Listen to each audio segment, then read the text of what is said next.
But this is just the beginning, and we still have to go through the toddler phase. We still have to go through the teenage phase. Whew, I'm not ready for that one. We still have to go through the adult phase. Like, this is literally just the beginning. So I try not to freak out too bad, and I talk to her nurse, and she helps me out and helps me feel a whole lot better. It just helps to hear what you're doing right instead of what you're doing wrong. Yes. Especially with being new parents. Yes. Talking to her nurse the other day, I was literally about to cry because she just kept saying how far my baby has come and the things that the doctors thought, how they thought things would be, and it didn't turn out like that. With her being born at 35 weeks, they just told me a ton of different things. And of course, being a new mom, I kind of was a little down about it, but I never lost my faith in God, and I never stopped being prayerful. Actually, the moment we made it into the birthing center, we prayed together. Yep. And our baby turned out perfectly fine, just like we prayed for.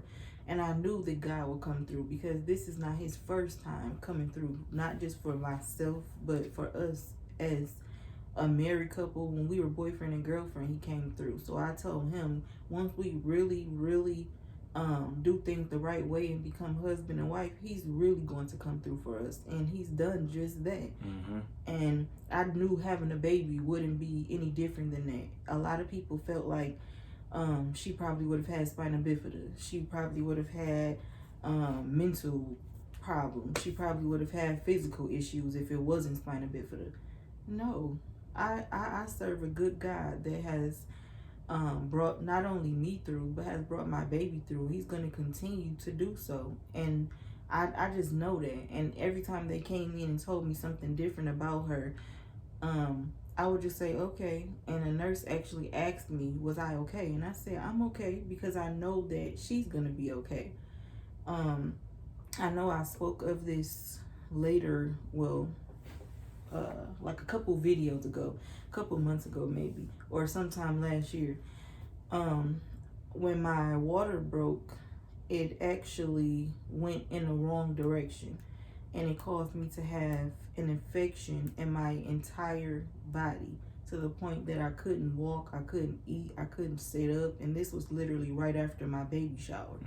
So I started freaking out just a little bit, but I still stayed prayerful. And honestly, I'm not gonna lie, I thought I had COVID because I had all the signs. But I'm like, I had my mask on the whole time at the baby shower. I only took it off a couple times, but I kept telling him, I'm okay. I always go through stuff. Just leave me alone. Let me lay here. He said, no, DeAndrea, let me take your temperature. He took my temperature, and it was sky high. Yeah. So he took me to the hospital, and from there they started doing a bunch of major testing. And they came back and said, we're shocked, and we know that after we tell you this, you're going to be shocked. Well, the both of you will be shocked. And we looking like, huh? And they ended up saying, your water broke. And I'm like, it did? When? But that right there in that moment, even though I know how good God is, it let me know that he is so real and he is so good. Because first of all, I didn't know that my water broke, and on top of that, my baby, what was her heart elevating, or was it dropping? I think it was heartbeat was elevated because of the infection. Yeah, but she ended up still being completely fine. When I left the hospital, she left the hospital. Yep. And I stayed in the hospital just as long as any other normal mother would stay in the hospital. And she passed all of her tests with flying colors, and I was just excited, and I'm still excited about each and every last milestone. But like I was saying about her nurse making me feel good, it's not that I just feel like I have to always get praise, but as a new mother and new parents, you like to feel uplifted. You like to feel positivity from people, and not always, you should do it this way or you should do it that way. And her nurse told me she's come a long way. She was only 5 pounds and 9 ounces at birth, and now you guys have a 21-pound healthy baby girl. So celebrate those kind of wins, and we're headed in the right direction. From this point on, there's really nothing you guys can do to hurt her. Just enjoy her milestones. Just enjoy her, because before you know it, you'll look up and say, I just had her, and she's 1 year old now. Like, literally, she'll be 1 in June. So time has really flown. And one part that she forgot to say is that she was only in NICU for 5 hours. She didn't even stay in that long like all the other babies that was in there. And I know a lot of people was thinking just because she was a preemie that she would be in there way longer. And she didn't even stay in there for a full day, 5 hours, and then she was in the room with us. And that's definitely a testimony of how good God is. And I was thanking God for that, because I did not want to, it was hard running back and forth between NICU and checking on my wife. So I was so thankful when she was able to get out of the ICU and be with us for the rest of the day. So I was so happy about that. And she wasn't on any breathing machines. She didn't have anything up her nose. She was just, I don't know, it was just different for me. Literally, when I held my baby, I was still a little under a bunch of medicine because they put me to sleep to have her. I asked them, can I be put to sleep? I'm really strong, but I had never had a baby before, so I didn't want to feel anything. They kept saying, are you sure? Like, at this point, you can have her natural. You can have her natural. There's no reason why you can't have her natural.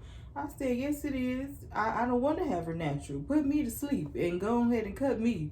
So when I woke up and they asked me, did I want to see her? I'm like, yes, of course. But when I seen her, it was just like, I can't even describe the feeling that I had. Because seeing my baby and her being perfectly fine, and like he said, being in there for only 5 hours, that's nothing but God. That's God. Like, literally, she stayed the night with us that same night in the same room with us until we left the hospital. Like, the nurse came in there with her after taking me to my room and getting me settled in. And before we knew it, we were having a conversation with each other, and they were knocking on the door saying, surprise, with our baby, the same day that I had her.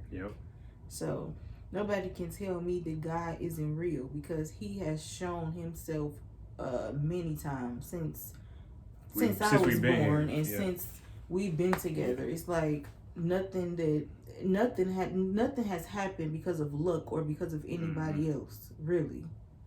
It's all because of God. And we just thank him for bringing us this far, and thanking him in advance for everything he's going to continue to do for us. So we just thank him for that. That's how you know God is good. We was talking about Bradley's 7-month mark, and we talking about how good God is. But yeah, we're not perfect, and we don't claim to be perfect. Our marriage isn't perfect. Nothing is perfect. And if somebody says it is, don't believe them. But at the same time, I feel like what we have is real and rare. And I feel like God is a main source of us being able to stay so strong and stay together the way that we do, and be able to get through things like we've never went through anything because of God. Seriously, he has really helped us and helped our marriage, helped our relationship, and helped our mindset, because being married and being parents in this day and age is kind of like people laugh at it like it's nothing, because so many people don't take marriage serious, and so many people allow their kids to just do anything and everything and be around everybody. And we're not like that at all. It's not that we feel like we're perfect. It's not like we feel like the way that we're doing it is perfect, but this is the way that we want our daughter to grow up. Yes, she'll know people. Yes, she'll be around certain people, but she won't be around all people. And I don't think there's anything wrong with that. And I would feel this way even if COVID wasn't around, because I just feel like your child shouldn't be around everybody doing everything. That's just not cool to me. You can't have all kind of spirits around her. You need to have certain ones, good ones, that's going to help her, not bad ones that's going to lead her down the wrong road. Exactly. Even certain things that we may talk about or do, she's not around all the time. Because I just feel like you shouldn't, what is the word? You shouldn't have pretty much shouldn't have children in grown folks' business. Exactly. It's not that I don't want to treat her like a human or I want to just shelter her forever. That's not what I'm trying to do. But at the same time, I would like to shelter her as much as possible. I want to keep her as pure as possible for as long as possible is basically what I'm trying to say. Because some kids, they know too much and they do too much at a young age because of their parents. And like some people feel like you're only supposed to watch children around adults. Not me. You should watch your child around other kids as well, because some kids know way too much and are doing way more things than some adults. So it's like you have to watch your kids around kids too. I know I will. And it's all based off how they've been growing up too and what type of parents they have. Yeah. Because every parent isn't, you know, in my opinion, ready to be parents. So sometimes they just let their child raise themselves in the way. And then that's how they end up figuring out too much. And then, of course, you don't want your child to be around somebody that knows too much too early. Because, like she said, we're trying to keep her as pure as possible until it's the time for her to know certain things. But we're not just going to rush it and put it out there like that. Because, like I've stated before, I don't know if I put it on here or not, but we've had this conversation.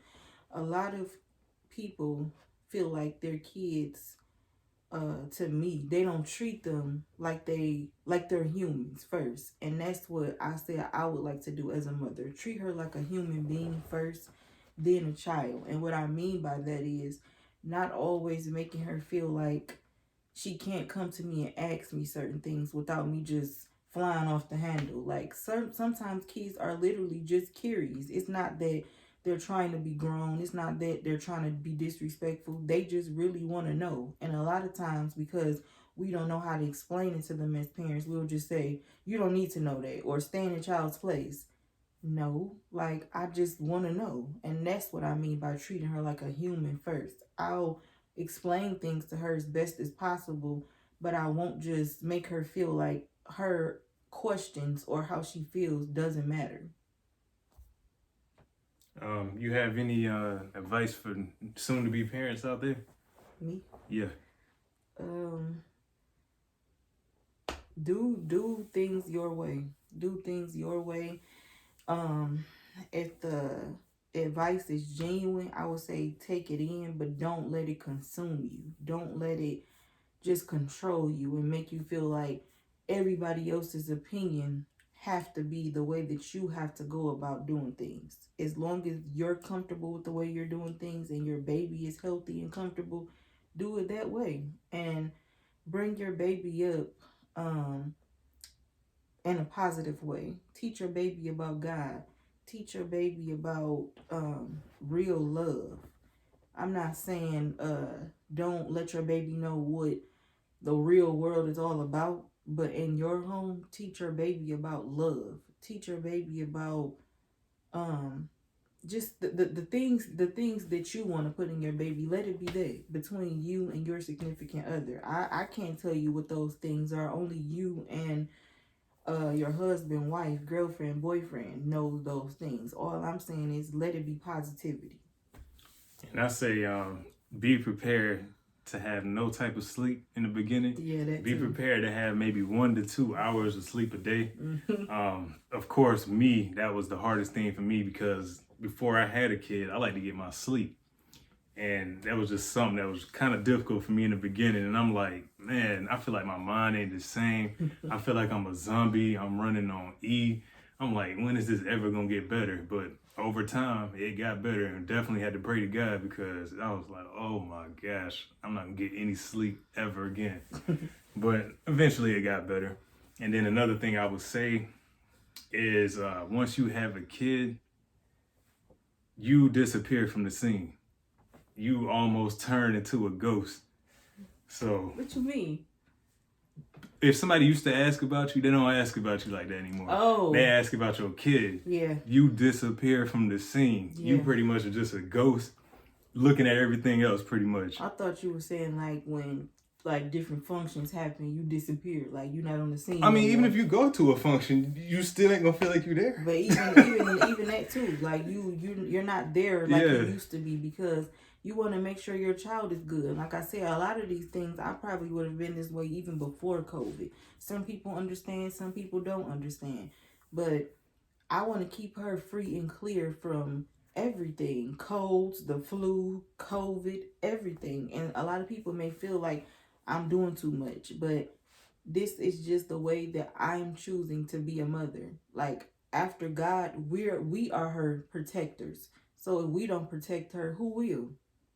Yeah, and I was saying, like, when we had a function that if we're physically there, we're still like ghosts. Like, yeah, like the first person that everybody asks for is Briley. Yeah. We can't even get in the door good. They like, where Briley? Yeah, it doesn't matter. Not with us. It doesn't matter what time of the year, nothing. Like, you do not exist anymore. So I just want all the soon-to-be parents to know that. Even before your baby get there. Yeah, but it gets worse once he or she is there. So just mentally prepare yourself to pretty much be in the background, be a ghost, and everything. He sound like he hating a little bit. It ain't hating. It's just like, I think so. Parents, before God, after God, it's us. So, you know what I'm saying? Bradley didn't just get here by herself. She came from parents. So we still exist somehow. You want to feel loved. I love you. I love you too. We love each other. We show each other. You talking about family? I'm talking about anybody that knows us. I don't feel like that, y'all. Anybody. I like Briley to get her shine. I like her to get her shine too, but it takes the shine off of at us. the same time, she came from two parents. So love on him more. I think people forget that. I think he want love from y'all or something. Text him or something. Nah, I'm good. I'm good. I'm just saying, Bradley didn't just poof appear here by herself. So what exactly are you wanting from people then? They can acknowledge us too. In what way? Like it used to be before Bradley was here. We still here too. We're not gonna get that again. Oh, I know. I'm just telling anybody out there that's soon to be parents. She wasn't even out of me good, and everybody was saying, we want pictures, we want pictures. I'm like, I'm over here on the walker, and y'all worried about Briley. She is perfectly fine. I'm not fine. Speaking of that, that's another thing, soon to be parents. You might get asked for pictures every single day. Like you're not trying to get used to being a new parent, like you're not running on E. But make sure you get that picture every day. Even if it's a toe. Get something. Yeah. Get something. Be the back of her head. A piece of clothing. It's not that we're like we're what is the word? It's not like we're upset about it. But sometimes, especially in the late in the earlier months, it was hard trying to adapt to everything. Yeah. And nobody just sat around and took a picture of her all the time. Like, we understand that we're in a pandemic, but we were just trying to get used to being new parents. When she was asleep, we wanted to sleep or get things done around the house, or just spend time with each other. We're still husband and wife, even though we have a baby. But everybody would literally text like, we didn't get a picture today. We didn't get a picture today. I'm like, I know. Then the funny thing is, if you see Bradley, then sometimes the pictures are not taken. Like, take the picture on your phone. You see her in the flesh. Yeah. But maybe it may not be like that for you. Yeah, maybe it'd be a better experience for y'all. We just saying you said it was just a bad experience. This is how it was for us. So maybe I don't have to go through the same thing. Maybe it'd be, But nonetheless, we love the way everybody loves her. Yeah, we do. We don't want to not put that out there. Yeah, we just saying our everybody experience. love her. And we appreciate the love, but sometimes it's tough. It's a little different. It's tough. And this is going to conclude the end of this video. And we hope that y'all enjoyed, and we might be coming back again with another topic maybe in the next few months about how it still is to be parents, probably around a year or something. Yeah. Which is what, in 5 months? Yeah, so it's not too long. So we'll be back, y'all. And we hope y'all enjoyed this video. Yep. Like, comment, and subscribe. And share